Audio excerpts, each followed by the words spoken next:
Welcome to video number 17. This is going to be all about physical changes. What we're actually going to do today, you're going to see this is, I cut two different videos together to actually make one's from last year and one's from this year. So, physical change is a change in appearance only. Underline that word for me. It absolutely does not create anything new. What you're going to see or what your observations are going to be with physical change is little to no color change. You're not going to see any bubbles, but what you will see will be a change in shape, maybe length, volume, appearance. Well, this is Mrs. Burke, and I'm joined here today by my husband, Mr. Burke. He's a mechanical engineer, so I thought I would bring him on as an expert in the field. So, physical changes. Physical changes create absolutely nothing new. When you see a physical change, it's going to look pretty similar in color to what you started with. So there's going to be little or no color change. Another thing that you're not going to see is you're not going to see any bubbles, which means no gas is being produced. So physical change just means that you mix it together. So when we were talking about our mixtures last week, those are all physical changes. It means they're in the same place at the same time. So let's look at the example up here.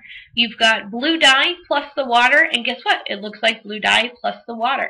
So I wrote down here, it looks like its parent or the starting product. So it doesn't look like anything new. So physical change. When you change state of matter, this is a physical change. So what do you have there? I've got an ice cube that we've had in a glass bowl for a little while, and it started to melt. So you've got a physical change going from a solid to a liquid. But we are going from a solid to a liquid, so how come that isn't something new? Didn't I change? I melted, Well, you changed state. You went from something hard, the ice, to something liquid, but it's still good old H2O. It's just water. That's right. We didn't make up anything new. It's not peanut butter. It's nothing new. So whether you melt, boil, freeze, or evaporate, you are still doing a physical change. So I'm just going to pick up where I sort of left off last year, and I want to kind of describe this a little bit more than what I had. So solid, liquid, gas, plasma were the states of matter that we have studied. We also know there's the really cold one, the Bose-Einstein condensate, but for purposes of physical changes, we're going to keep it between these four. So any changes between these states are physical. They do not create anything new. You heard me say something like peanut butter from water. It is the same substance, just in a different form. And I would underline that and star that. That's very important. You heard me say before that there are changes in states of matter, but I wanted to list them all for you. These are more of the common ones. There are a few others as well. So melting, boiling, condensation, vaporization, freezing, and evaporating. Any of those words should automatically trigger in your head, this is a physical change. Alright, I hope you enjoy these two clips from YouTube. Hang tight. Now, this first clip is all about the solid form of carbon dioxide, or dry ice, which is a crazy morphing substance. Unlike most solids, it doesn't melt into a liquid, but instead morphs directly into a gas in a process called sublimation. Wow. All you're really going to need to do is get a block of dry ice and put it in a bowl full of water, like thusly.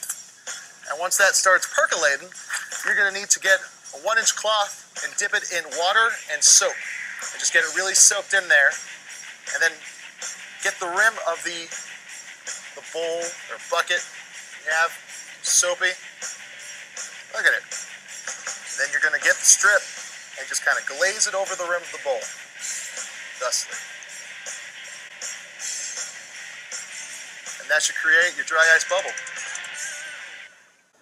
Look at them grow. Look at them go. Rise. See, it keeps it all there, pressurized. I want to see how big this thing's going to get. Now I'm getting scared. How big will this thing get? Hey! This picture, I decided to start with this picture right here. I live in Montana, and so in Montana, the burgers that we have are pretty good. The steak that we have is really good in Montana, but we don't have In-N-Out Burger. And whenever I go to California, I love to get a nice In-N-Out Burger because the fries are perfect. Get a shake. Oh my goodness, I'm already getting hungry. But when I eat that burger is going to go through two changes. The first changes it's going to go through are physical. In other words, I'm going to start chewing up that burger and making it into smaller little bits. And then it's going to go through my digestive system, and I'm going to start to chemically break down that burger. Now, the cool thing about a burger is that burger will eventually become you. In other words, the amino acids that are in a burger are going to be broken down, and then they're going to use them up inside our body to actually build up the proteins inside our body. And so it's important that you understand chemical and physical changes and the difference between them, because you need to understand how you are made from a burger. Okay, so let's get started. Let's start with physical changes. My definition for physical changes occur when the appearance changes, but the substance does not. And so here are some things on the side that I said you could check off if it's a physical change, if it's just melting, if it's boiling, and so I think I have a picture of that. So what's actually in the bubbles in boiling water? It's simply water vapor. In other words, it's water that is in the state of a gas. For example, break these bricks in half, or keep breaking these bricks in half and half and half and half and half, and they're still bricks, then we call that physical. Or let's say we were to cut things in half. So if we were to use this torch and to cut this metal in half. I hope you enjoyed those video clips. I think Mr. Anderson did a nice job of sort of reviewing that for you. So in your summary, please make sure you're describing physical changes. Make sure you know what you're going to be looking for in lab. What are you going to be observing? And I would list some examples of physical changes as well.